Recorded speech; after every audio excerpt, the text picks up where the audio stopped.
Hello everyone, if you're getting this error, Roblox error code 279 when you're trying to connect to a Roblox game, then you have come to the right place because in this video I'm going to show you how easy it is to fix this error code 279 on Roblox. So the first thing you're going to do is you're going to open up your start menu, you're going to write here command, you're going to right click on command prompt, going to run as administrator, you're going to write in ipconfig /flush DNS, you're going to put this command in, press enter then.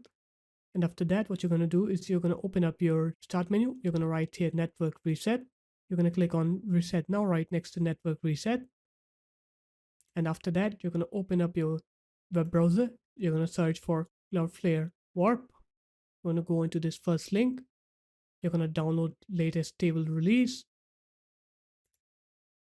And after that, you're going to install it. And then you're going to open it up. Once you open Cloudflare Warp, you're going to go into the settings menu.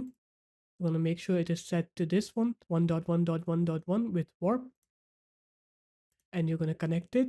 And after that, you're just going to open up Roblox. And you'll see that my game will work without any errors. So there it is, guys. That's how easy it was. If you guys found this video helpful, make sure to leave a like, comment, and subscribe to the channel. And I'll see you in my next video. Peace.